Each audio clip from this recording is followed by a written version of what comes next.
The year is 1782, and the world is on the cusp of beginning what would become the most impactful revolution in known history. You feel the strain of your chest bind made with a straining cloth, wear a false name, and join the march into the most dangerous territory of an active war. Not out of recklessness, but out of a conviction so powerful that no law, no social boundary, and no musket ball could fully extinguish it. This is the story of Deborah Sampson, a woman whose very existence on the battlefield amounts to one of the most audacious acts of individual defiance in American history, and yet one whose name rarely appears alongside the celebrated heroes of the Revolutionary War. Sampson's early life was defined by hardship and constraint, two forces she would spend the entirety of her adult years resisting. Born on December 17, 1760, in Plimpton, Massachusetts, she was abandoned by her father at the age of 5, shuttled between relatives, and ultimately placed into indentured servitude with the Thomas family in Middleborough, where she remained bound until she came of age at 18. The result is a portrait of a young woman raised entirely within systems of dependency, economic, domestic, and social, that were particularly oppressive to women of her era.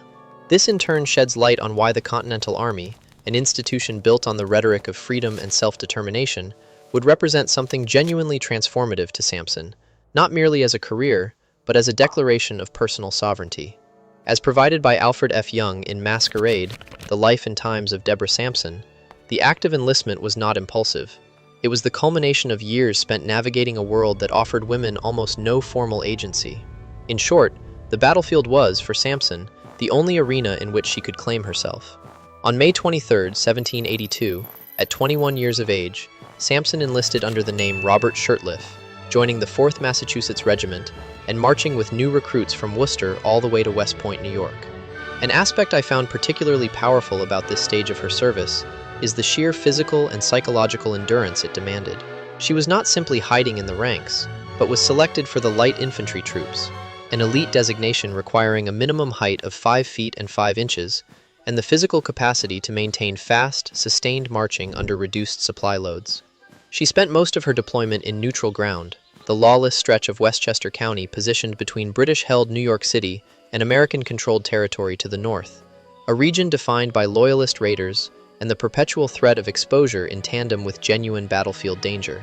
During one skirmish, Sampson was shot in the shoulder and, unable to seek medical attention without revealing her gender, allegedly removed what she could of the wound herself and continued her duty. The degree of physical anguish embedded in that single act, a sense of pain endured in absolute silence, is one I honestly find difficult to fully reckon with. Her service came to an end not through suspicion or betrayal, but through illness.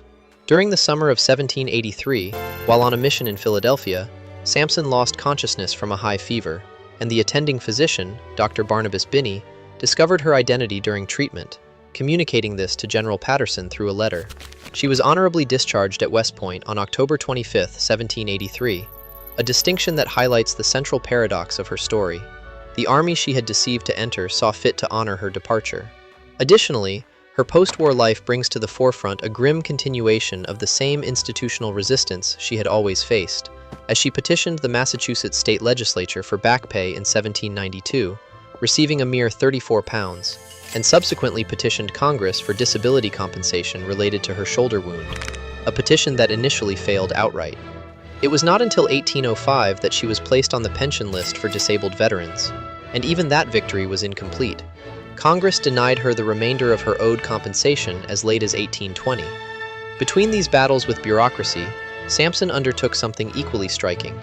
Beginning in March 1802, she launched a national lecture tour across Massachusetts, Rhode Island, and New York, the first woman in America to do so, speaking in cities from Boston to Albany to New York City, often while ill, always alone. As provided by her own diary of Deborah Sampson Gannett in 1802, she recorded days of extreme pain and sleeplessness mid-circuit, yet completed the entire journey and returned home in April 1803. Deborah Sampson Gannett died in Sharon, Massachusetts on April 29, 1827. Her headstone calls her simply the Female Soldier, a title that amounts to both an honor and an erasure, reducing a life of sustained and ingenious resistance to a single novelty. In an era where institutional debates about women in combat roles still surface with remarkable regularity, one must ask, if this conversation persists 2.5 centuries after Sampson rendered it settled, what exactly have we been doing with her story? Overall, the life of Deborah Sampson brings to light the particular form of courage required not just to fight a war, but to fight for the right to fight one. And in doing so, sheds light on every boundary that has ever been drawn around who deserves to be called a soldier, a citizen, or a patriot.